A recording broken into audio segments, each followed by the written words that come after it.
Hello everyone, it's Dio from Firm But Fair Gaming, bringing you another Diablo 3 video. Welcome to another Season 25 build video here for Diablo 3. So today we are taking a look at the Demon Hunter, and we're going to be looking at the Embodiment of the Marauder. So this set is another pet build, so basically the two-piece bonuses, companion calls all companions to your side. As you can see here, I got a herd of animals around me.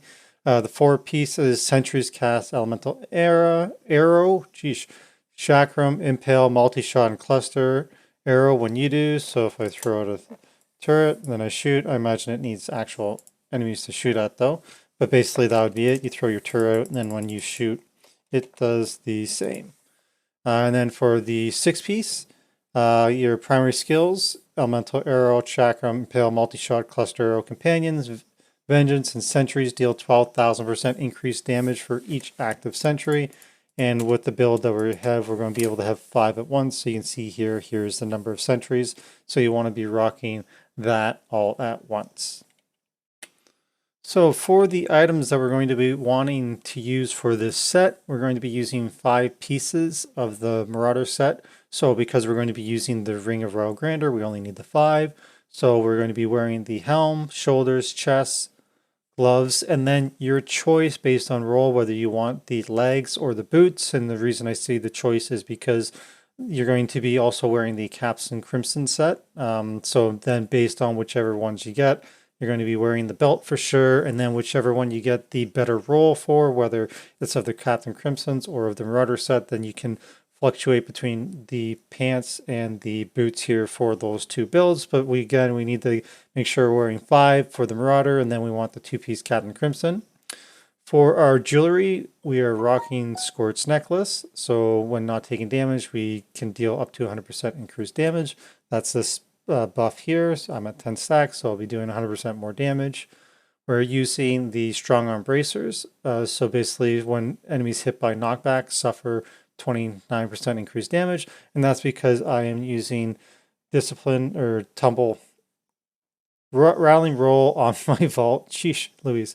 And so that's going to stun the mobs that I'm attacking and apply the Strong Arms, which makes them take more damage. And then I'm going to be also using Obsidian Ring of the Zodiac to reduce my cooldown because I want my cooldowns up as often as possible. Convention of Elements to increase our burst damage. So this build, the one that I'm using, is using multi-shot with Arsenal, so it's fire. So that's why I have fire on my amulet as well as on my bracers. And then for our offhand or our quiver, we can use the Dead Man's Legacy. So multi-shot hits enemies below 60% health twice, and its damage is increased by up to 200%. And the alternative to that, I'm actually going to run down to the cube here to show. The alternative is Bombarder's Retsack. So it gives us 2 extra sentries, and that's why I can have up to 5. Otherwise, we'd be stuck at 3. And then for our weapon, we're using Yang's Recurve. So multi-shot attacks 50% faster, and its damage is increased by 169%.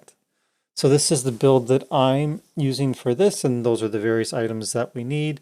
And then, of course, as you can, I'll just run back down. We're also using Zoe's Secret here in the cube, so we take 9% less damage for every companion. Because we have a bunch of companions, we're going to be taking away less damage. And then there's the Ring of Royal Grandeur. So that's the items that I have in the build. Alternatively, we can use the Focus and Restraint rings as well, and use that. And basically, when we hit resource generating attack, we deal 50% increased damage. And when we hit with a resource spending attack, we deal 50% increased damage. So that is an alternative as well. For the gems that we're going to be using, if you're finding that you're a little bit weak and need some more toughness for our general gems, so like in our armor here, you can use the Resist All, so the diamonds, and if you want more damage, then you can use the Dex gems there, the emeralds. For our legendary gems, we want to be using Bane of the Trap, so increase damage against enemies affected by control impairing effects. And of course, this gem has, after level 12, or 25, not 12, built in the gain an aura that reduces the movement speed of enemies, so thus impairing their the control of them, and then you get the damage buff. We're using, because this is a pet build, we're using Enforcer, so increase the damage of your pets.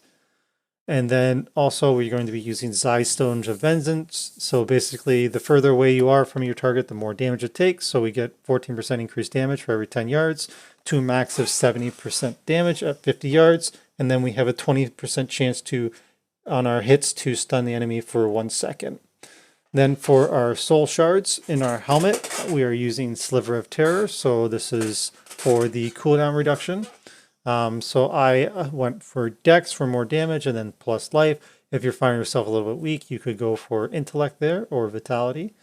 And then for the weapon, because this is a pet build, we're using Dredge of Lies. So here I have plus damage, plus percent damage, and critical hit damage, and the increased damage against elites.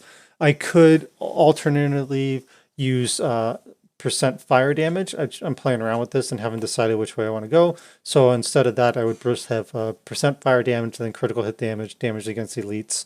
So figure out which one works better for you and go and use it accordingly. For the skills, so we are using, because we need our sentries, so I'm using the sentry, and here we have it with polar station. So the turret chills all nearby enemies, slowing their movement. So it just helps with our kiting ability and survivability. And here's our damage here. So we're using multi-shot with Arsenal. So every time you fire, launch 3 rockets at nearby enemies that each deal 300% weapon damage as fire. Then I am using smoke screen. So vanish behind a wall of smoke, becoming invisible for 1 second. So this is a survivability thing. And then I'm using vanishing power to remove the discipline cost. Does add the cooldown, but it keeps my discipline up. And then we're using Vanish or Vengeance with Seethe. So this is where we basically deal more damage. And also we're going to gain 10 hatred per second. So that's going to help us refresh our hatred there. Then for companions, I'm rocking the Ferret. So this is going to pick up the health clothes to help with survivability. And that's basically the main use for them that I'm finding. They do have the other thing where they attack for 50% of your weapon damage as physical, but mainly I find the ability to collect the health globes as they spawn is helping with my survivability. But if you're surviving, you could, in the lower GRs, you could go with Wolf, which increases your damage. So you could go with that as well. And then for Vault, as mentioned earlier, I'm going with Rattling Roll. So this is going to stun enemies when I roll through them, which is going to proc my strong arms. Then lastly, for our passives, I'm using Call of the Weak, so increase our damage against slowed or chilled enemies, which our turrets are going to be doing, or sentries. And then Steady Aim, as long as there are no enemies within 10 yards, we're going to deal 20% increased damage. So the idea is to stay away from mobs as best as possible. Our Engineering, so we're going to increase the duration of our sentries, and we're going to increase the number of sentries to 3. And then with our Bombarders, wrong one, for our Bombardiers from the Rucksack, I'll just say that, then we get up to 5. Man, I was butchering that word. And then for our last one here, we have Ballistics, so increased damage of the rockets. In addition, you have a 20% chance to fire a homing rocket for 150% weapon damage when we attack. So that is going to also work with our arsenal there on the multi-shot. So those are the skills that we're using for this build. Okay, for the rotation, basically the way that I've been playing it, and so I've thrown up a GR120 down in the bottom there just to see it in action. So you want to throw your turrets out, and you want to stay as far back as possible when you're doing your multi-shot. Obviously you want to have your companion out as frequently as possible. So, and also our big damage window is going to be fire. So I try to link up using my CDs and making sure that I have all of my cooldowns up for when I enter fire. So then I want to be able to use Seethe or Vengeance there, so I have the most damage while I'm in my fire, and then also send out my companions, and then just making sure that I have my turrets up and going. If you have the focus and restraint, then you'll want to make sure that, just going through here for a sec. So for that, you want to make sure that you're generating resource and then spending it in one after another in order to create the proc, so you get the buff, so then you're going to be dealing more and more damage from that. That's basically all there is to it. You throw down your sentries, stay as far back as possible, try to line up your companion and your vengeance with your fire, and then that's basically it. Rinse and repeat. You'll also, I guess, one thing to keep in mind is because we're using the vault and the roll, or with rattling roll for the stun for strong arms, as you're doing that, just make sure that you're rolling through them in the middle of your DPS rotation, just to make sure that you're keeping the strong arms damage up. I think it lasts for 6 seconds, so you're just going to have to keep in mind, keep track of that mentally, and every time you think you need to reapply it, just go rattling through, apply the strong arms, get the stun, and then just go back to creating the distance and DPSing. The last thing here to go over for this build is we'll touch on the stat priority. So for this, for our helmet, you can actually get a plus multi-shot here. So we want dex, critical hit chance, and our multi-shot damage. For our amulet, we want elemental, and then we want crit. For our shoulders, so we can get sentry damage here, which may be useful. So we want, ideally, you would go with dexterity, and then we want cooldown, resource cost reduction, because that's going to help us give us survivability. You could also have vitality there. I'm like the resource cost here. And then we're adding the sentry damage because it's going to do what we do. For our chest, so here I actually like when you're pushing the higher keys, I go dex, vitality, and reduce damage from elites. Alternatively, you can do like resist all there. For the gloves, so here I thought I actually had epic gloves with the attacks because it's got the 4 row. It's got attack speed, critical hit chance, and damage, and then cooldown. I think that the attack speed, more of our damage is coming from our cooldown reduction because we want to make sure we can have turrets up as we're moving through. So you can go with the attack speed or you can go dex. So I don't think on this build the quad roll is the optimum roll anymore.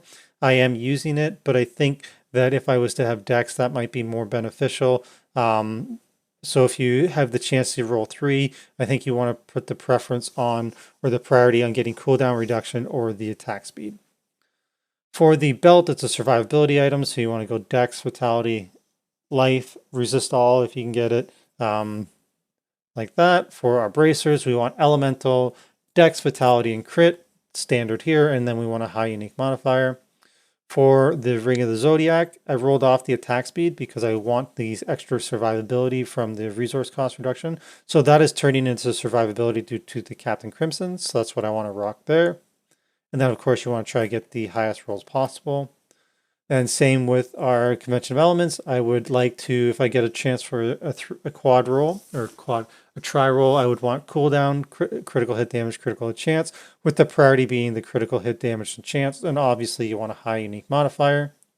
For our pants, it's a survivability item, so dex, vitality, resist all, or armor. So resist all is preference because dexterity turns on the armor. So ideally, we would want resist all here. And for our boots, we want dex, vitality, resist all, and then multi-shot damage if we can get it. So that would be the best rolls there. And then for our offhand, so we want critical hit chance. If you can get cooldown on it, that would be phenomenal. And then multi-shot damage. So if we can get those 3, those would be the top 3 that we want. And then you want a high unique modifier. And then I'm actually picking between the best one I got. So between my Retsak and the Dead Man's Legacy, I'm using whatever my better roll is in the offhand here, and then I'm just using the cube for the other one. And then for our weapon, I was trying to get plus damage to elites on this, but it was actually quite expensive for me to roll. I just never got it. And I think I was spending, I don't know, 25 million a roll to re-roll this, so I decided to stop doing that. So ideally here we want high base damage, high plus damage, and then either AoE here, even cooldown would be nice, and then of course dex. But if possible, if you can get like a magical one where you get like high damage plus damage and cooldown already on it, then you could roll off the dex into either area or another stat if you're choosing. So those are the stats that I'm putting priority on. So that kind of concludes the build. So overall, the build is actually quite different than what I'm used to, just because of I'm more of play in your face kind of classes, and so the fact that you got to set up your turrets and then create some distance in order to get the maximum damage out of your Zai, it's a little bit different, but it is pretty fun. Like I got through a 120 in 5 or 6 minutes, and I was still relatively new to the spec. And then I went ahead and did a 125 and was even faster through that. And this is the highest build that Demon Hunters are using on the leaderboard right now. So I can definitely see its potential. As I get more familiar with it, I'll definitely be able to push with it much better. It's only going to be a matter of time until Demon Hunters are doing 150 solo as well as the other classes. So I think so far it's just been the Monk and the Crusader, but this one is not far behind. I can definitely see its potential. It can be a little, I think this one is a little bit more technical in your execution, where you got to create the distance and try to keep mobs away from you. But it is fun just being able to, like when you're farming and whatever, just being off screen and just watching everything blow up. And it does kill things when you get all your cooldowns lined up. So I'm looking forward to pushing this into the 140s. And I think it's a lot of fun to play, and I think you guys will enjoy it too. So that being said, if you have any questions or comments, please let us know below. I'll be happy to answer as many questions as possible. If you have any feedback, let us know as well. As always, we appreciate any likes and subscribes and shares. We enjoy making the videos for you guys, and we appreciate it. So this concludes the video. Hope you guys have fun and enjoy season 25. Catch you in the next one.